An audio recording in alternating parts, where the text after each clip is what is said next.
I hit the fake heiress, and my brothers sent me to the mental asylum. When I came out, I became unusually obedient. If my brothers told me to go east, I wouldn't dare go west. But why is the fake heiress acting even more obedient than me? Dr. Chandler said that if others don't strike first, I can't retaliate.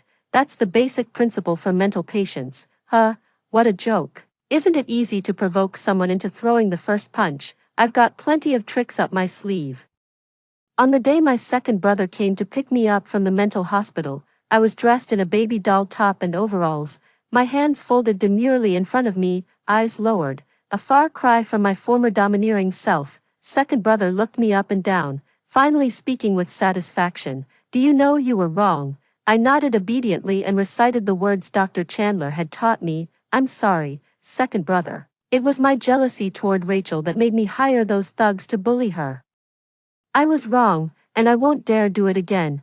Perfectly measured grievance, perfectly measured remorse, eyes brimming with tears yet too ashamed to let them fall. This pose, I had practiced for a long time, imitating Rachel. As expected, second brother believed it. He raised his noble hand and condescendingly patted my head. Good girl, if you hadn't gone so far this time, eldest brother wouldn't have locked you up in the mental hospital. From now on, get along well with Rachel. I imitated Rachel's gesture and nuzzled against his palm. Sure enough, second brother smiled happily. No one noticed that Dean Hank, who was seeing me off, shuddered violently beside us. I tilted my head to glance over, and cold sweat immediately trickled down his forehead. If Mr. Thomas has no further instructions, I won't disturb your sibling reunion. Second brother nodded. You've done well. The Thomas family's investment will be transferred soon. Thank you. After expressing his gratitude, Dean Hank hastily scurried away. The dean's legs sure are nimble, I remarked. Thud, Dean Hank fell to the ground. Then, under the bewildered gaze of second brother, he scrambled up and ran as if a ghost were chasing him. Second brother, can I go home now? Seeing my obedient demeanor, second brother nodded, but he didn't forget to warn me. If you bully Rachel again in the future, even if big brother doesn't lock you up, I will. Okay. I nodded obediently, returning to that familiar home. I stood at the door without casually entering. Rachel said this was her home, Mom and Dad are hers, and so are the brothers. I'm the outsider here. How could I just barge into someone else's home? It wasn't until second brother said, "Come in," that I managed a flattered smile and asked, "Is it really okay?" Sure enough, second brother's heart ached, and his eyes even turned slightly red. But suddenly remembering my past arrogance and domineering behavior, he quickly suppressed this emotion. Before long, eldest brother and Rachel also returned. Eldest brother, I've brought Maya back, second brother said. Has it already been half a year this quickly? Quick, every day inside felt like a year of unbearable suffering to me, yet they think it passed too quickly. Exactly, Dean Hank called to remind me this morning, and only then did I realize. It seems we're even 3 days overdue. The elder brother remained noncommittal. As if forgetting me in that place that devours people without spitting out the bones was no big deal, he scrutinized me with a critical gaze. I immediately bowed slightly to him in a well-behaved manner. Rachel looked terrified when she saw me and quickly hid behind the elder brother. The elder brother patted her shoulder reassuringly. Don't be afraid, big brother is here. If she dares to bully you again, next time, I promise, she won't step out of that mental hospital until she's dead. The elder brother stared at me as if looking at an enemy.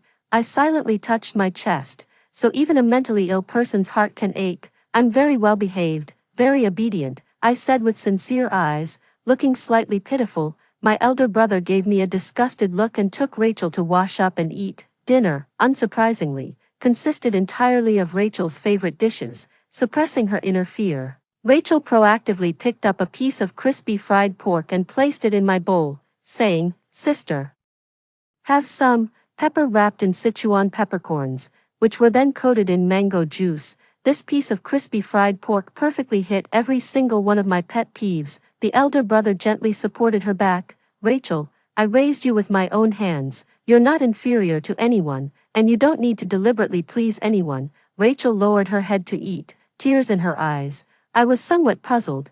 Clearly, we've given her all the best, even preparing her favorite meals every day. Why do you think she's the one who's more wronged? Dr. Chandler said.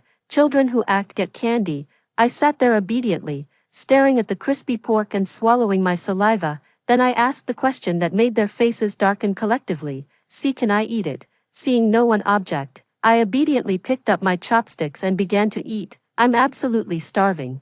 It's been so long since I've had a proper meal. Right now, I feel like I could devour the entire table. Seeing my less than graceful eating manners, my brothers' faces darkened. Maya, didn't they feed you in there? Second brother asked. I shook my head. They did, but there was no meat in the slop. Bang, the elder brother threw down his chopsticks. Maya, who are you trying to disgust here? That mental hospital is funded by the Thomas family. No matter how bold Hank is, he wouldn't dare to mistreat you like this. Do you think lying has no limits? Afraid, bro? Have you ever seen a bed of nails? Witnessed electrocution, heard of the human dog food snatching competition? Of course, Big Bro hadn't seen any of that, but Rachel, sheltered under his wing, smiled. If she hadn't kept her head down so low, her grin would have split her face ear to ear. I stood there at a loss, not daring to say a word. My eyes filled with terror as I looked at my furious eldest brother. The second brother frowned and tried to persuade the eldest. Maya just came back today. Can't we just have a nice family meal? The eldest brother forcibly suppressed his anger, his disdain for me growing even stronger. The second brother shook his head helplessly and handed me the chopsticks. Maya, eat more if you're hungry. I smiled sweetly. Thank you, second brother. Second brother's pupils shrank. Since when did his sister know how to smile? And so beautifully at that. Why hadn't he seen it all these years? So it turned out that if you treated her a little better, she would smile so sweetly and call him brother in that sweet voice. For a moment, second brother's heart seemed to clench. Eldest brother's eyes flickered briefly, but it didn't change his attitude toward me. I had just finished washing up and was about to lie down when Rachel came. Sis, I brought you some milk. She entered without waiting for an invitation. I obediently took it. Thank you. These two words have never escaped my lips, because every time she showed kindness, it was with ill intent. Rachel froze for a moment, then laughed. Sister has become so docile now. The next second, her hand slipped, spilling milk all over me. Oh dear, sister, why didn't you catch it properly? Her eyes were sly, but I didn't move.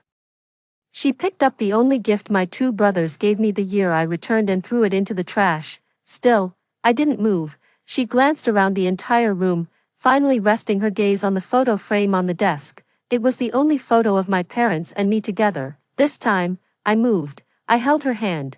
Rachel finally smirked triumphantly, picking up the photo frame with her other hand and smashing it violently onto the ground. My eyes burned with fury. Oh, angry now. Go ahead, hit me if you dare. A blatant provocation. As a mental patient, the first thing I learned was to be obedient. I swung my arm and slapped her hard across the face.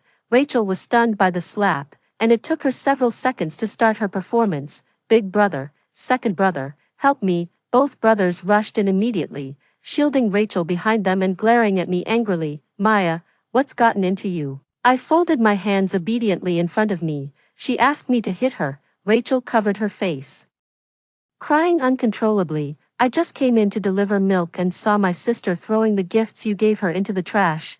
Not only that, she even tried to tear up mom and dad's photos.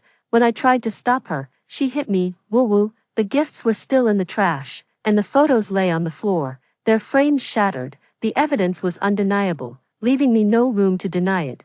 Maya, do you still hate us this much? Do you still resent the Thomas family? It wasn't mom and dad's fault, nor the Thomas family's, that you were switched at birth. Second brother's voice was filled with disappointment. Hate, probably. I was left to fend for myself for 10 years. From a young age, my foster parents trained me to beg for money. As I grew older, I joined other street kids in petty theft and mischief. Getting caught and beaten up was the least of it. I struggled to survive at the bottom like an ant. Yet the Thomas family dotes on my replacement as if she were a treasure.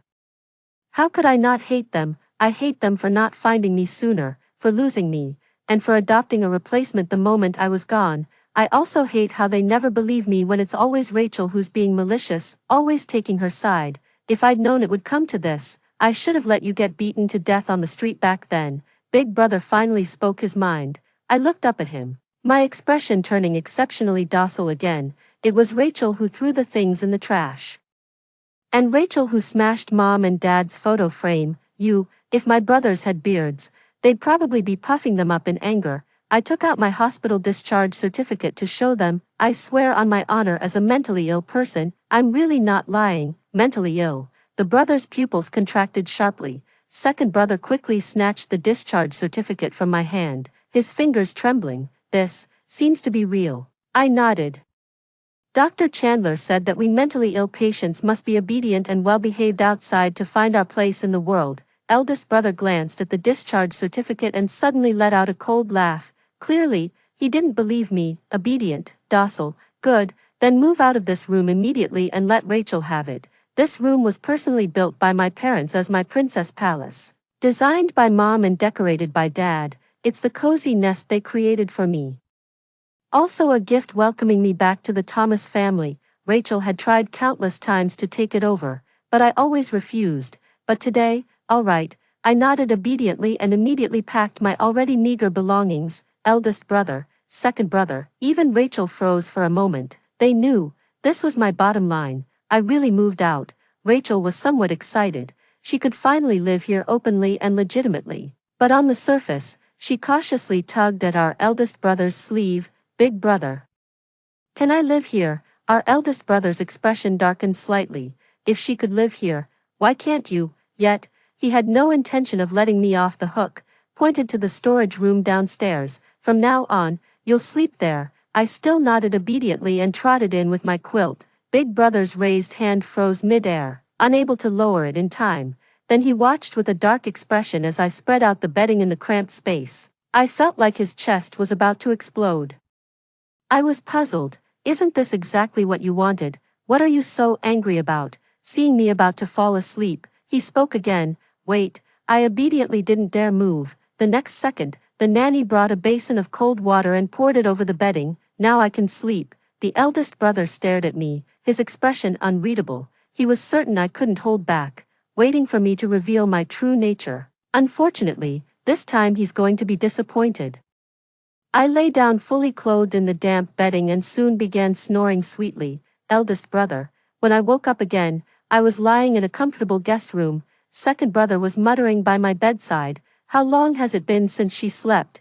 It's been 10 hours now. Seeing me open my eyes, he said worriedly, Maya, are you really? He couldn't bring himself to say it, but I knew what he wanted to ask. I may be mentally ill, but I'm not ashamed of it at all. There's no way my elder brother would believe me so easily. He tested continuously for half a month. If he told me to go east, I would never go west. If he told me to eat, I wouldn't dare touch chicken. He even placed the flesh-eating worms I feared most in my hand, and I trembled all over, too scared to shake them off. Big brother's face grew darker by the day, until finally, he couldn't hold back anymore and asked Rachel, "It wasn't really you who did it, was it?" Rachel had never faced such suspicion, such humiliation before. That very day, she sought out the nanny. Choo-choo, didn't your son want to move to a bigger house? Get this done, and the money on this card is yours. The nanny's eyes gleamed with greed. Over these years, how much more than just a house had she earned from me? The nanny was extremely eager. That very night, she sneaked into my room and used her claws to choke me awake. Don't scream. I was obedient, truly didn't make a sound. Staring at her with wide, innocent eyes, perhaps my compliance gave her courage. The nanny let out a sinister chuckle. Get up and take off your clothes. I obediently stood up, but refused to remove my clothes. Dr. Chandler once said that a girl must hold her ground, no matter the circumstances. The nanny grew angry. Pulling out a sewing needle, remember how this feels. If you don't take it off, I'll stab you to death. I tilted my head, recalling some unpleasant memories. Once, I had a cold and fever. My two brothers took Rachel on vacation, leaving me, burning with a 39-degree fever. In the care of the nanny, I was so feverish I couldn't get out of bed. For those 3 days, she didn't give me a single bite to eat or a drop of water to drink. I nearly starved and died of thirst. Burning with fever and barely conscious, whenever I started to fall asleep, she'd prick me with a needle. That time, I truly almost died. When my brothers returned, I told them about the nanny's wicked deeds, only to be slapped hard by my eldest brother. It was only later that I found out. During those days I was suffering in hell. The nanny had been calling them daily, tearfully complaining about my unreasonable tantrums. How I abused and beat her, even going so far as to fake injuries on her arms. That was also the moment I realized my standing in their hearts couldn't even compare to this nanny's. Scared now, still not going to behave, the nanny's plump face twisted in a grotesque manner. Dr. Chandler said that people from the lower strata like her, who are accustomed to suppressing their true nature and groveling, become exceptionally vicious once given the chance to dominate others. Dr. Chandler also said that there's no need to be polite with malicious individuals. The next second, I grabbed her hair and slammed it hard against the wall, then seized her hand and stabbed it into her thigh. A pig-slaughtering scream echoed through the entire villa. "Shoo, that's not allowed. Disturbing the peace will get you thrown into the water dungeon." But she seemed incapable of understanding human speech. Frowning, I grabbed her by the hair and dragged her out the door. The brothers were startled awake and hurried downstairs. "Maya, what are you doing?" The second brother's face turned pale with fright. "She's so noisy, I can't sleep. Where's my 30-meter-long blade? I'm going to cut out her tongue." A chill shot straight from my feet to the crown of my head. Second brother was so frightened he nearly lost his wits and quickly stopped me. "There's no knife. Maya, let your brother help throw her out." "Okay, once she's out, she won't be noisy anymore." I tilted my head. "Is that so?" Second brother coaxed and tricked his way to rescue the nanny's head from under my hand. He threw the nanny outside, and it really stopped being noisy all at once. I went back to my room on my own, got into bed, and went to sleep. Soon, sweet little snores could be heard from the room. The remaining people exchanged bewildered glances. The entire villa was as silent as death. "Big brother, do you think sister might use her madness as an excuse to hit me like she did the nanny?"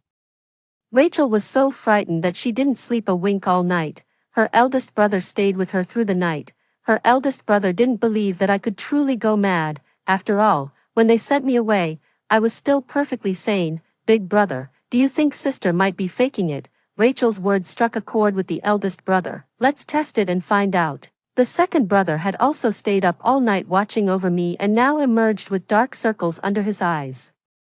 Seeing the two conspiring, an inexplicable anger rose in his heart. "What do you want to do?" The eldest brother coldly stared at the second brother. "Stay out of this. If she dares to feign madness and hurt others because of it, I'll make sure she suffers eternal damnation." The second brother wanted to say something, but Rachel cut in before him, her eyes brimming with tears. "The mentally ill aren't held accountable for murder. Sister hates me so much. Could it be that she wants to kill me? And that's why." A chill ran down the second brother's spine. Given my terrible character, it didn't seem impossible for me to do such a thing. In the end, he simply kept his mouth shut. The elder brother gave a few instructions to the housekeeper. The door suddenly opened. I walked out from inside and, seeing them, flashed a sweet smile. "Good morning," a soft and sweet single word. All four of them shivered simultaneously. Second brother cautiously asked, "Maya, do you know what you did last night?" I tilted my head and smiled. "I think I had a wonderful dream." The second brother's face turned pale. The nanny was so frightened her legs went weak, quickly bringing the hot pot as the eldest brother instructed. "Maya, come eat." The eldest brother. He actually smiled at me. I look outside. The sun is still hanging in the east. "Today's breakfast is hot pot. Do you like it, Maya?" I nod. "I do." I never had the right to dislike it, did I? The hot pot bubbled and simmered. My taste buds were tantalized. So hungry, I really want to eat, but no one gave me chopsticks. I looked innocently at my brothers.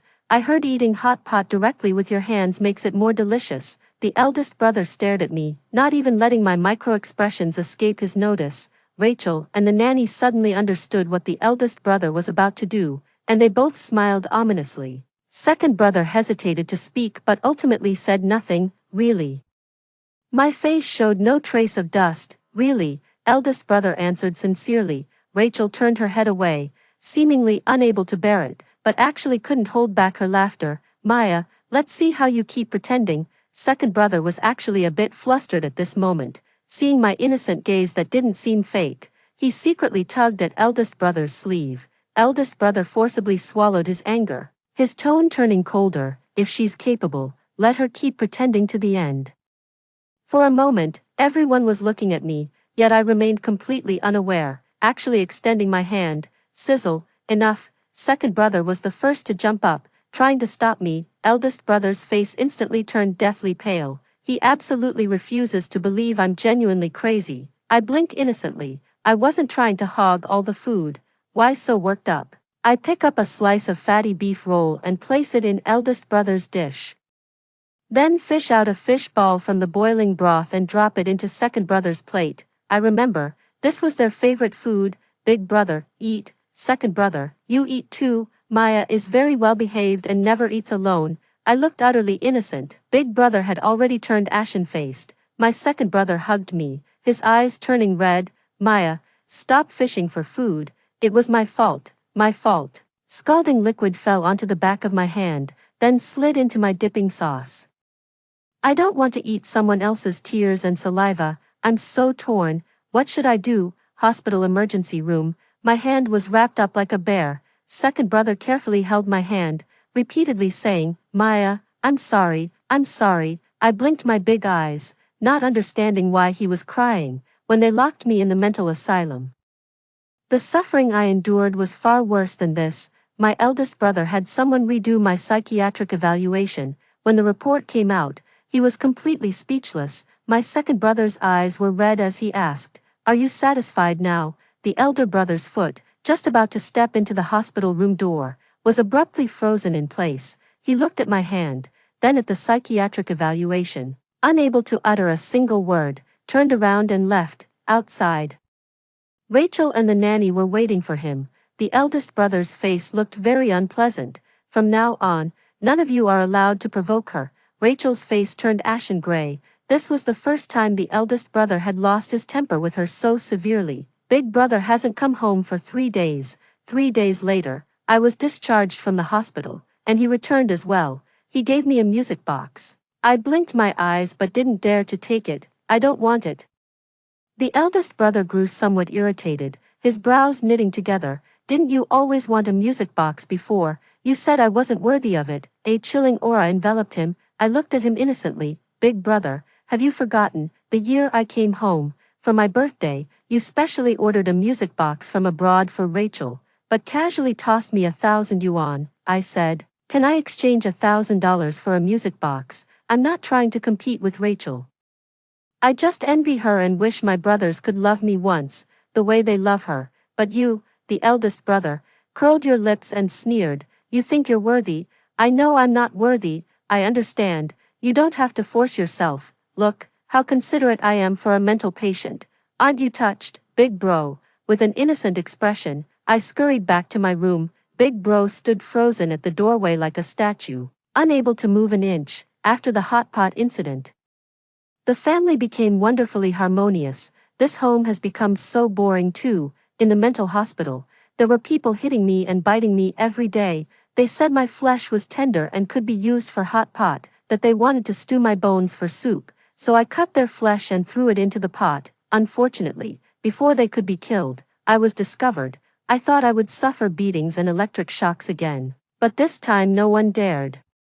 Dr. Chandler was right. As long as I'm ruthless enough, no one can bully me, no one bullies me, and life feels so dull. So, I behaved well and was discharged from the hospital. Dr. Chandler also said that I can only fight back if others strike first. That's called self-defense. With self-defense, no one can touch me. But now, my brothers won't let the bad guys bully me. What should I do? I'm very anxious. When I get anxious, I can't help but sleepwalk. So that night, I grabbed a fruit knife and pried open the nanny's door. The nanny woke up from a nightmare. What are you doing? The sharp blade glided across her plump, pale cheek. I tilted my head and asked, why aren't you bullying me anymore? The nanny trembled in fear. Stab me, hit me. Look how considerate I am. I even prepared the needles for you. I stuffed a box of needles into her hand. The nanny was scared out of her wits. I won't dare again. No can do, if you don't make the first move. How can I teach you a lesson? My hands are so itchy. I haven't hit anyone in 3 days. The nanny trembled like a sieve in fear. Miss, I truly know I was wrong. I'll never dare to do it again. She was crying, but a villain's tears always reek of filth, disgusting. No matter how I threatened her, she wouldn't dare anymore. What a useless thing. Still buzzing around like a fly, I raised my arm high and stabbed down with the knife. The world fell silent in an instant. My brothers heard the commotion and came downstairs, only to see me drifting out of the nanny's room like a wandering ghost. They didn't dare to breathe too loudly because the doctor had warned them, if I was sleepwalking, they mustn't startle me, or my condition would become even more severe and difficult to manage. Watching me fall back onto the bed, the room soon filled with soft, sweet snores. And only then did they dare to rush into the nanny's room. A fruit knife was embedded in the headboard. Less than half a centimeter from the nanny's ear, the nanny had long been scared out of her wits, with urine and feces all over her. The next morning at the breakfast table, I was in a very good mood. The brothers seemed to be in a bad mood. The nanny tremblingly served breakfast, and I smiled sweetly. "Thank you, Auntie." Crack. She fell heavily to the ground, unable to get up even with help. I felt a bit wronged. Did I do something wrong? My eldest and second brothers sat across from me, hesitating several times as if wanting to speak but holding back. In the end, the eldest brother didn't say anything. The second brother placed his fried egg into my bowl. Only after seeing the sweet smile return to my face did he dare to cautiously ask, "Maya, would you intentionally hurt someone?" I blinked my innocent big eyes and declared righteously, "No way. Dr. Chandler said I can't fight back unless others strike first. But when others don't strike first, you'll sleepwalk and force them to make the first move." The second brother's face turned deathly pale, and the eldest brother finally couldn't take it anymore. He abruptly stood up and left for the company without eating breakfast. Rachel was trembling with fear, not even daring to approach the table. After I sleepwalked for 3 consecutive days, the nanny finally couldn't hold on any longer. She handed in her resignation to my 2 brothers. Rachel was crying uncontrollably. "Big brother. Second brother, please, don't let Auntie leave." "Okay, woo-woo." Big brother and second brother turned to look at me standing at the door, their faces showing a hint of helplessness. This nanny had practically watched them grow up. Their affection for her, their trust in her, ran much deeper than it did for me, their so-called cheap little sister. Rachel also looked at me, ran over, and cried with pear blossoms bathed in rain. "Sister, I'm sorry. It's my fault. Auntie shouldn't have been so good only to me. If you want to blame someone, blame me. Please, stop tormenting Auntie. She's getting on in years and has a family to support. Where else can she find a suitable job if she leaves the Thomas family?" What a kind and pitiful younger sister. Both the eldest and second brothers were moved. Their gazes held a hint of reproach when they looked at me, but considering my identity as a mental patient, they ultimately kept silent. I looked at Rachel and nodded. "She can't leave. How could the villain get off scot-free?" My voice wasn't loud, but the nanny heard it and turned pale with fear. She turned to flee, only for a car to run over her leg the next second. The entire villa area echoed with screams like a slaughtered pig. "See, that's more like it. There's no reason in this world to owe a debt and not repay it."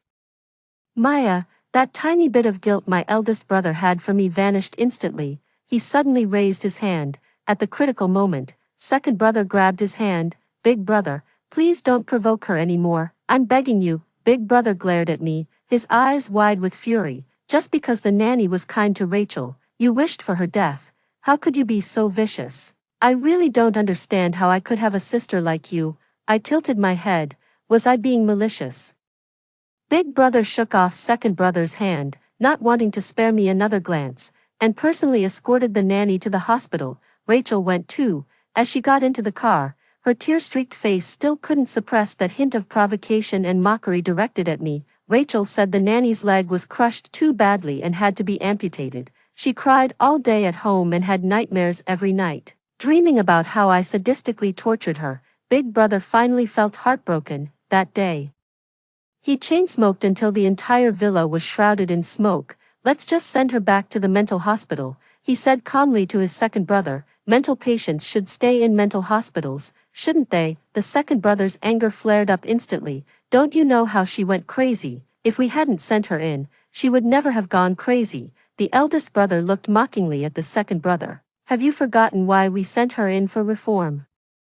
The second brother's face turned pale, but he couldn't utter a single word of rebuttal. I lay in bed with my eyes open, hearing their words as clear as day, but it didn't stop me from having a sweet dream. Only in dreams could I find everything I longed for. Mom and Dad were still here, and all my brothers loved me. No malicious nanny, no scheming fake sister. I slept well, but second brother seemed to have had a sleepless night. Early in the morning, he took me to apologize to the nanny with dark circles under his eyes.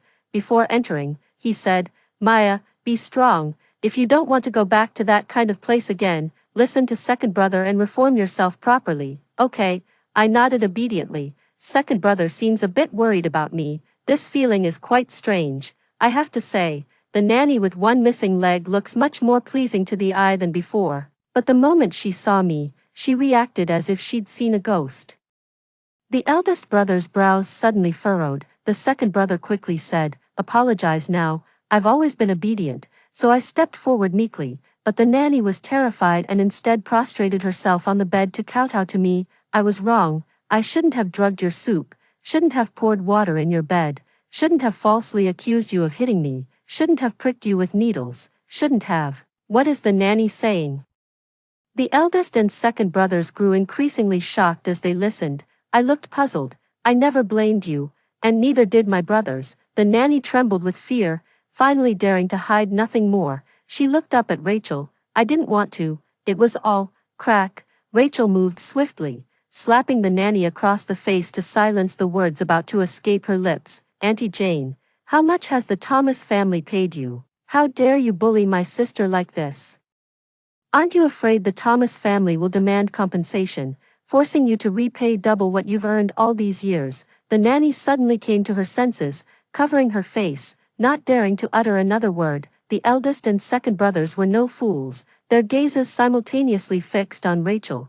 Rachel felt as if needles were pricking her back, her eyes darting nervously, unable to meet their stares. But after all, she was the sister they had doted on for over a decade. The two brothers, as if by unspoken agreement, simultaneously fell silent, neither pressing her further. I gazed at them with a cold, distant look in my eyes. "See, I told you she started it first. Even we mentally ill patients have our principles." The eldest brother left first with Rachel. Once in the car, Rachel huddled in the passenger seat like a quail. "Did you ever bully Maya?" Rachel's tears fell instantly. "Big brother, even you don't believe me." In the past, when their parents were busy, Rachel was practically raised by her eldest brother. Among the entire Thomas family, he doted on her the most. How could he bear to see her heartbroken and in tears? The elder brother seemed to have found a way to save face and secretly breathed a sigh of relief. He had already realized that I was insane, yet still harbored resentment toward everyone who had bullied me, and would eventually find a chance to retaliate. The nanny was a bloody example. That's good, otherwise I'm afraid even I wouldn't be able to protect you. Rachel's face instantly turned pale. Afraid of being noticed, she lowered her head even further. Originally, the Thomas family had planned to give the nanny some money to retire after her injury, but now, the second brother immediately mobilized the legal team to file a compensation claim against the nanny that very day. However, unfortunately, the claim was not successful, because the nanny had gone insane. She spent her whole life living under someone else's roof, working as a nanny and servant, earning so much money, only to have it all stolen by her worthless husband and son. Her beloved 10-year-old grandson personally took a stick and chased her out of the house like a dog. But none of this has anything to do with me. I stared at Rachel, my hands itching so badly that I scratched them until they bled. "Maya, is the burn itching again?" "Don't scratch it. Look, it's bleeding." Second brother looked heartbroken as he carefully held my hand to stop me from fidgeting. Eldest brother, always sharp, knew exactly what I was planning, but at that moment, he remained silent, sensing my gaze. Rachel hurriedly shoveled food into her mouth, eating just enough to feel half full before locking herself back in her room. At night, unable to sleep, I knocked on Rachel's door. Of course, Rachel wouldn't open the door for me, having grown up on the streets, fighting and brawling. Picking locks, what couldn't I do? In less than a minute, I had picked open her locked door. What are you doing?" Rachel turned pale with fright. I walked in holding a bowl of porridge, smiling at her. "You didn't eat much for dinner, you must be hungry. I brought you some porridge. The new nanny makes really delicious porridge." Rachel was terrified, clutching the blanket and shouting, "Big brother, second brother." I frowned, displeased. "Rachel, you need to behave, or you'll be kicked out of the Thomas family." I scooped up the freshly cooked hot porridge and shoved it into her mouth. Bang! Rachel overturned the porridge bowl, and the scalding porridge splashed onto my hand. At that moment, both brothers rushed in. "Maya, what are you doing?" My elder brother pushed me away and hugged Rachel, who was crying pitifully. "I was just feeding Rachel." "Feeding her what? It's so hot.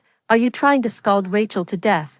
My second brother also lost his temper. I looked at them in confusion. "I'm just taking care of her the way she used to take care of me. Didn't you tell me to learn from her?" Eldest brother and second brother suddenly froze. I smiled. "Remember now, that time I came back miserable after being bullied at school and was sick for a long time?"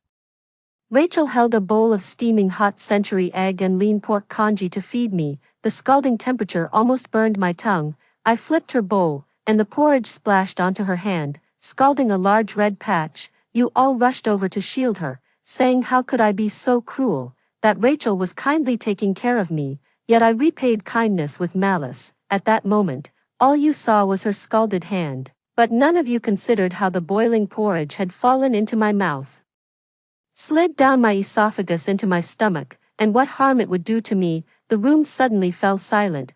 Rachel couldn't even cry anymore, but asking her to admit her mistakes and acknowledge her malice was impossible. "I'm sorry, sister, I know I was wrong. I shouldn't have taken big brother and second brother away, stolen their love for you.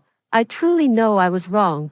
I'll move out today, return the princess room to you, and I don't want the identity of the Thomas family's heiress anymore.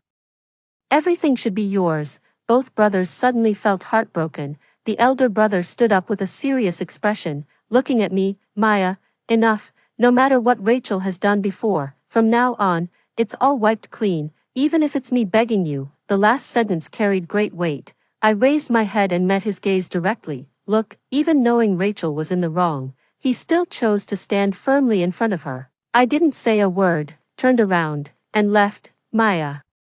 Second brother turned back and gave eldest brother a deep look. Rachel looked at her second brother with tearful eyes. For the first time, the second brother ignored her gaze, turned around, and ran after me. The second brother bandaged my hand again. "Maya, I'm sorry, I misunderstood you before." I tilted my head to look at his lowered crown. Second brother suddenly raised his head and saw the confusion in my eyes, his own eyes reddening abruptly, perhaps unwilling to witness my deranged appearance. He lowered his head again, and scalding droplets fell onto my hand, soaking the freshly bandaged gauze. After a long while, second brother regained his composure and said to me, "Maya, you must be obedient, so you won't be sent back to the mental hospital. I know it's difficult for him to protect me under our eldest brother's tyranny. I feel like he's genuinely a bit worried about me."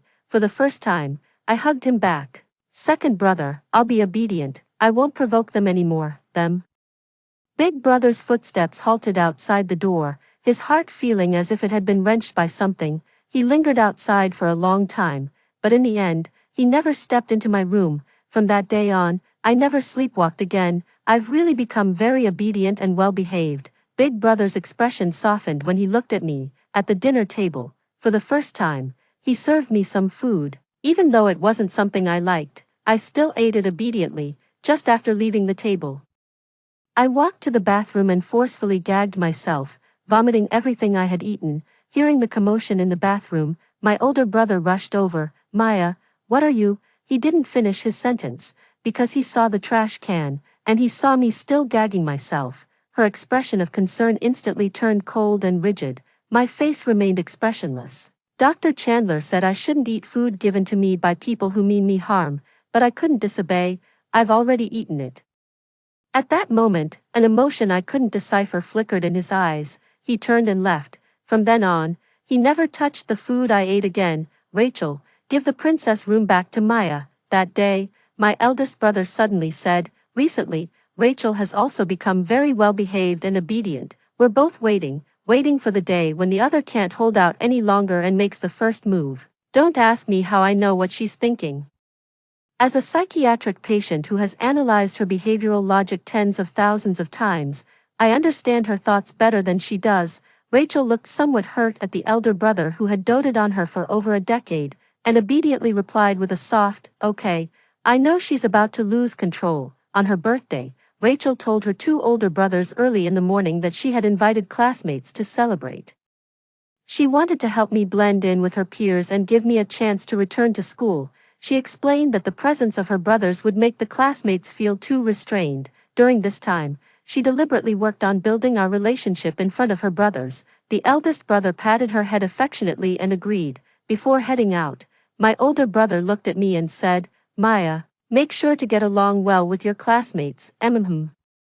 My nerves were already starting to buzz with excitement, but Dr. Chandler said that as a hunter, one must have patience to accurately capture the prey, so I nodded obediently, even adding a faint smile. The eldest brother was momentarily dazzled by that faint smile. It was the first time I had smiled at him. His tense heartstrings loosened slightly, and when he spoke again, his voice was unusually gentle. "Later, Big Brother will buy Maya a gift, okay?" I was a bit impatient and quickly nodded to make him leave. Seeing me so eager, Big Brother felt inexplicably happy. So, Maya was looking forward to his gift after all. He turned around and grabbed second brother to go out together to pick a gift for me. They had been gone for less than 10 minutes when the classmates arrived. Unsurprisingly, these were all people who had bullied me at school. Rachel laughed loudly. "And my hunt is finally about to begin, in the mall." Second brother's eyelid kept twitching. "Big brother, have you picked one yet?" Big Brother had already browsed over 100 counters, visiting every luxury brand counter in the entire city, yet he somehow still couldn't manage to select a single gift. Second brother wandered around feeling utterly lifeless, while eldest brother was still brimming with enthusiasm. "What do you think Maya would like?" Second brother didn't answer, instead opening the surveillance feed. Eldest brother came over to take a look and instantly felt his blood run cold. In the villa, looking at the people wailing on the ground, I finally put away my 30-meter-long blade. Dr. Chandler taught me where to cut to cause the most pain without serious injury, while still rendering them unable to resist. Now, those 5 individuals lay on the ground, howling in agony.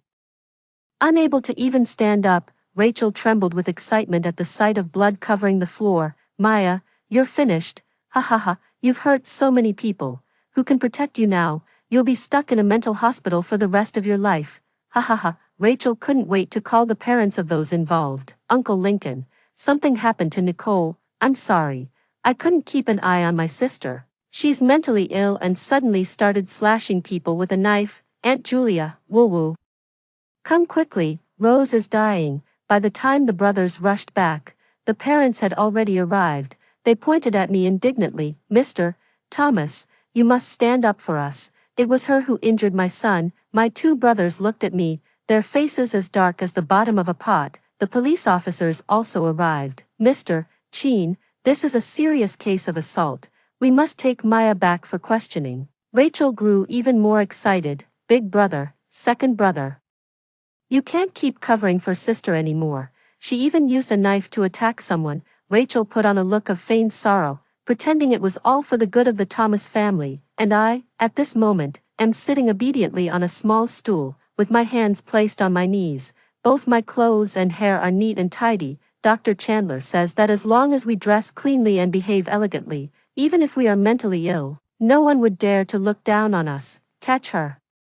Make sure she rots in jail. That kind of scum deserves the death penalty. Spittle flew straight at me. Big Brother's entire aura was icy. As I looked at him, a smile uncontrollably escaped the corners of my mouth. "Big Brother, this time, will you let me die?" I didn't speak, but my eldest brother understood. My heart suddenly ached unbearably. Meanwhile, my second brother rushed to me, ignoring everyone's anger and accusations, checking me all over. "Maya, are you hurt?" "Undoubtedly." This action completely enraged the parents. The elder brother gave them a cold glance, and they immediately shrank their necks like quails. But this was undoubtedly a great opportunity to blackmail the Thomas family. They couldn't back down. However, the elder brother didn't give them the chance. He said to the police officer, "My sister is mentally ill. Though she's ill, she never hurts anyone unless they strike first." A chilling breeze brushed against the nape of my neck. The eldest brother took out his phone and showed the police officer the incriminating evidence captured on surveillance. At first, These people thought they were changing me into a princess dress for my birthday celebration. Seeing how obedient and docile I was, the girls began stripping off my clothes while the surrounding boys took out their phones to film, spewing vulgarities. I just stood there, letting them do as they pleased, until someone realized this still couldn't provoke me. The girls started pinching me with their nails, and the boys began groping me. Then, I fought back. The police officers immediately confiscated the phones of those who had recorded the videos. The evidence was irrefutable. The parents were so terrified they didn't dare breathe loudly. Rachel's face turned pale as well. How could there be surveillance when were the cameras installed? Why didn't she know about it? She looked at her second brother, who was also staring at her. His eyes filled with undisguised disgust for the first time. Rachel shuddered in fear and quickly lowered her head. From this, it can be determined that Miss Thomas acted in self-defense, the police officer finally concluded. Such a perfect opportunity to extort the Thomas family. How could the parents be willing to let it slip away so easily? Officer, look at the blood on the ground. Look at their injuries all over. Even if it's self-defense, isn't it excessive defense? The officer almost rolled his eyes and directly showed them the injuries on those little brats. It looks like a lot of blood and many wounds, but in reality, it's just superficial damage. No stitches needed. The parents were completely dumbfounded. What kind of sword technique is this? It's so precise. Without anything to hold over the Thomas family, they couldn't help but tremble inside when facing their eldest brother now. The Lincoln family's investment is cancelled. The Smith family's cooperation terminated, and the James family, not a single person present was left out. Everyone was accounted for. They didn't dare vent their anger at the boss, so they took it out on their troublesome children instead. It's all because of you, little brat, making me lose such a huge deal. The little brats scattered like frightened rats. It was all Rachel's idea. Really, I have proof. Not only did she make us come bully Maya today, but at school too. She had us glue Maya's seat, dump manure on her clothes, tear up her homework and test papers. We didn't want to either, but she threatened us, said if we didn't do as she said, she'd have her eldest brother cancel the partnership with our family. The eldest brother's face turned pale again. What are you saying? Did you think dragging Rachel into this would make me let you off? We're not lying, we have proof. Someone produced a recording of Rachel inciting them to bully me at school. No one is a fool. Rachel wanted to teach Maya a lesson, but they couldn't afford to offend the Thomas family, nor dared to disobey Rachel, so they had no choice but to keep evidence as proof. The eldest brother's last shred of belief was finally shattered. Rachel, how dare you? The second brother flew into a rage and slapped Rachel across the face. You, a mere adopted daughter of the Thomas family. How dare you use the Thomas family's influence to bully my own sister? That slap landed squarely on Rachel's face. My eldest brother instinctively wanted to intervene, but his steps froze mid-motion. Suddenly, he turned to look at me. I was already watching him, a faint smile still playing on my lips. In that instant, my brother's heart clenched with unbearable pain. He closed his eyes, all his energy and spirit drained away. Rachel, you've moved out. From now on, the Thomas family has no place for you. Rachel was dragged out by the nanny, even after being thrown outside. Her cries could still be heard. I tilted my head, looking at my two brothers. Why isn't she being sent to a mental institution? You just suspected that I had bullies harass her, and I was locked in a mental institution for half a year. Now there's concrete evidence against her, and she's just being lightly kicked out. Indeed, only the favored can be fearless. Big brother's heart trembled. Maya, suddenly, I understood. I'm not qualified to compare with her. I understand. I remained obedient, my face untainted, the eldest brother's hand hanging by his side clenched tightly into a fist. After that day, my brothers all wanted to make it up to me and treated me very, very well. For the first time, I experienced the kind of pampering that Rachel had received. One day, the eldest brother finally mustered the courage to serve me food again. He smiled at me gently.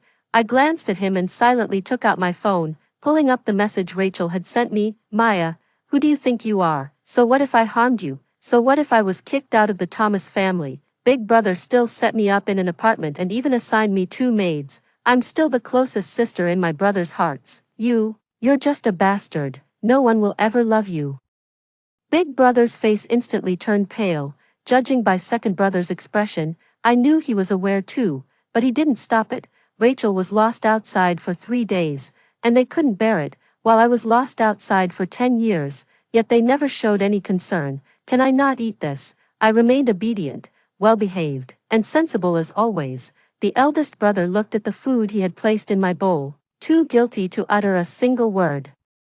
It wasn't until I returned to my room that the second brother suddenly spoke. Dean Hank is unreachable. The eldest brother turned his head. I want to know what exactly Maya went through in the mental hospital that drove her insane, so I contacted Director Hank, but he's disappeared. When did this happen? When Rachel was kicked out of the house by you. The eldest brother's heart skipped a beat. Second brother stood up, his gaze filled with indescribable complexity. Brother, we've been too unfair to Maya. Tomorrow, I'll take Maya away. From now on, I'll be the one to take care of her. Second brother meant what he said. The very next day, second brother took me and moved us out of the Thomas family. I'm so happy that I won't have to see people I don't want to see anymore. The eldest brother stood in the stairwell, watching us move. Maya, are you really leaving? I nodded. This isn't my home. The eldest brother's face turned even paler. The once familiar home had become empty and desolate, no longer resembling a home at all. Facing their parents' photo, the eldest brother murmured, Dad, Mom, was I really wrong? Every day after work, he would drive to the suburbs, to the place where my second brother and I now live, silently watching me in the garden. This villa was bought for me by my second brother, a birthday gift from him, for my illness. My second brother even hired a caretaker nurse. I am well taken care of and no longer need that eldest brother. The eldest brother left in desolation. He didn't want to go home, and his car unconsciously drove into the mental hospital where I had been confined for half a year. After abandoning me here, he never made a single phone call, let alone visited me even once. This was also the first time he had stepped into the place where I lived. The primary shareholder arrived, and the deputy director, eager to advance his position, rushed over overnight to introduce every detail of my life here. This is the electroshock room. Those who disobey will receive electric shocks until they lose control of their bowels. This is the water dungeon, where the water is deep enough to submerge you. Anyone who dares to make a scene will be thrown in. If you don't want to drown, you'll have to stay on your tiptoes. This is the bedroom. The door is broken, and all the surrounding rooms are occupied by male mental patients. This is a smart collar. It detects when you've slept for over an hour and gives you an electric shock to wake you up. Big Brother's blood ran completely cold. It seemed he finally understood why I could fall asleep even in a soaking wet bed, why I had become so docile and obedient. Turning his head, he saw the slop bucket beside him. Suddenly realizing something, he pointed with trembling fingers. And this? The vice dean wiped the cold sweat from his forehead.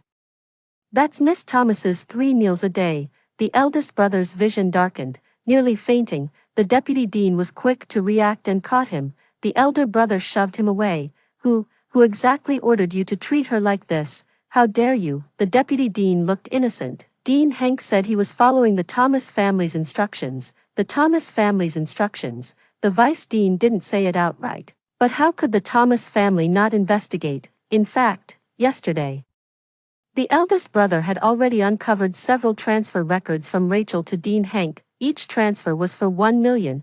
He even remembered the naive charm on Rachel's face when she asked him for the money, and his own helplessly doting attitude toward her. The eldest brother covered his face and squatted in the corridor. The vice president and the others were too frightened to move. That day, when leaving the mental hospital, the eldest brother seemed to have aged 10 years in an instant. Before leaving, he suddenly remembered someone. Who is Dr. Chandler? Everyone looked at each other. We don't have a Dr. Chandler here. How could that be? Then who's been taking care of my sister? The group exchanged glances, and finally someone whispered, could it be that Dr. Chandler locked up in the S ward? Dean Hank once threw Miss Thomas in there for 3 months. The eldest brother had a bad feeling about it. The S ward. Someone quickly explained. Miss Thomas was tortured here for 3 months but still refused to obey, so Dean Hank threw her into the S ward. Everyone who's disobedient becomes very docile after being locked up there. And Dr. Chandler, he's not a doctor, he's a serial killer. Blood, from the soles of my feet. A chill crept up, freezing me to the core. Just then, Rachel's call came through. Big bro, something's wrong. I just saw Maya being taken away by those thugs. Soon, both brothers rushed over. I tried to stop them, but I couldn't win. Woo-woo. Rachel rolled up her sleeves to show the brothers the wounds on her arms. I'm sorry, I couldn't protect my sister. It's all my fault. Rachel slapped herself repeatedly across the face. Her eldest brother grabbed her wrist firmly. Rachel felt a surge of joy. She knew this kind of self-sacrificing tactic would work on her brothers, but the next second, her heart turned cold. Speak quickly, where is she? Otherwise, don't blame me for being rude. The eldest brother's icy gaze pierced straight through her soul. Rachel, put away your tricks. If anything happens to Maya, I'll make you regret ever being born. These were the second brother's words. Once, I defended myself countless times, saying I never hired those thugs, but the thugs confessed, and my brothers wouldn't believe a single word I said. But now, I don't need to clear my name anymore, so, they were never foolish. It just depended on who they chose to believe. Rachel's legs went weak. Why didn't her brothers believe her anymore? Why did they see through her so easily? When Big Brother and Second Brother arrived, I had already taken care of most of the people. Dr. Chandler taught me how to defeat the strong with the weak and fight against many with few. She's just a lunatic. Help, we won't dare anymore. It was all Rachel who told us to do this. The thugs shrank back in fear, huddling in the corner. I tilted my head slightly. Big bro, did you hear that? I didn't throw the first punch, holding my blood-dripping 30-meter-long blade. My gaze fell on Rachel. Rachel had already turned deathly pale, fleeing in terror as I gave chase. But Big Bro blocked my path. Squelch. The blade plunged into his body. I looked up at my eldest brother, confused. Why? My eldest brother's eyes turned red as he held my head. Maya, I'm sorry. It was my mistake. Extra chapter. Second brother. The eldest brother personally threw Rachel into a mental institution. There was only one demand: make her endure everything Maya suffered here. If she could stay sane, the Thomas family would grant her freedom. As a result, she went insane in less than a month. This surprised me. After all, the eldest brother's love for Rachel was unconditional and boundless. This time, he actually acted so decisively, but when I uncovered everything Maya had endured in the mental hospital, I felt my heart was about to break. I personally went to meet that Dr. Chandler. At that time, he was drinking tea, refined and elegant, with impeccable manners. If not for the patient gown he wore, I would never have believed the gentle smiling man before me was a mental patient, let alone a serial killer. I've investigated his past. He was a medical Ph.D. who returned from overseas, rejecting high-paying offers abroad to resolutely come back to China and join a renowned hospital. Full of compassion, he not only provided patients with the most affordable treatment plans but also paid out of his own pocket to cover medical expenses for impoverished patients. In less than a year, he was ostracized and became a corridor doctor. In less than a decade, he was swindled by the very patients he had helped. Losing everything, his family broken and his fortune gone, precisely because he was once a conscientious doctor, I chose to come see him. I know he's at least half responsible for Maya becoming like this. If there's anyone in this world who can cure Maya, it can only be him. Dr. Chandler, however, smiled at me and said, "Isn't this for the better? I just want her to go back to how she was before, to become normal again." I said, "Do you know how high her IQ is?" I froze. What does Maya's IQ have to do with anything? 160, a level most ordinary people can't reach. With that kind of intelligence, she can deceive anyone about anything. I was utterly shocked. You mean she's faking insanity? No, what I mean is, she can even deceive herself. If she wants to, she can truly go mad, transcending morality and the law. Suddenly, I recalled Maya's various actions after returning to the Thomas family, when we brought her home. Principal Hank ran as if a ghost were chasing him. The nanny reaps what she sows.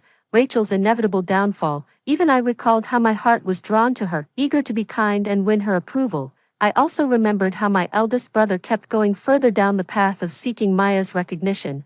Finally, I asked, "Dr. Chandler, what exactly did you teach her?" Dr. Chandler didn't answer directly. He said that everyone in this world is sick. And 90% of the world's illnesses originate from the heart. Do you know what the most terrifying thing in this world is? It's not having enough power to bankrupt someone or make them vanish overnight. but the subtle manipulation of people's hearts. I suddenly remembered those little bastards who had their nails torn off and hands chopped off. They had once pinched Maya at a birthday party and harassed her. So when the incident happened, the police immediately went to the Thomas family. To this day, I still remember my eldest brother's icy gaze. When I left the mental hospital, I only felt a chill creeping up from the soles of my feet. I don't know how I got back to the suburban villa. Second brother, Dee is missing. Maya rushed over, her face full of anxiety. Dee is a little golden retriever. The psychologist said pets can heal everything. So my eldest brother and I took Maya to personally pick out a little golden retriever. With the little golden retriever's companionship, Maya learned to smile and be gentle. We finally saw the lively innocence appropriate for her age on her face. Maya, don't worry, second brother will help you find it. At this moment, the eldest brother came back holding a dripping wet golden retriever puppy. Maya, found it, big brother found it for you. The eldest brother presented the golden retriever puppy to Maya like offering a treasure. The little golden retriever just fished out of the water, snuggled into Maya's arms, whimpering as if crying, why hasn't this little beast drowned yet? I've posted notices long ago. My wife is pregnant, no dogs allowed in the neighborhood. Are you deaf? A man walked over, supporting a woman, looking arrogant and overbearing. The woman held her belly, smugly declaring, I'm carrying the future heir of the Young family. Get your little beast out of here. If anything happens to me, you won't be able to bear the responsibility. Maya's face turned pale with anger as she reached back to grab her 30-meter-long blade. Her elder brother held her hand, soothing her with gentle words. Maya's hands are meant for painting, playing the piano, and petting puppies. How could they be dirted by such filthy things? Whatever Maya wants to do, Big Brother will do it for you. Maya nodded with a sweet smile. Big Brother, you're so good. Witnessing this scene, I shuddered violently. The way Big Brother looked at that couple was so cold, so terrifying. At this moment, Big Brother seemed like a complete psycho.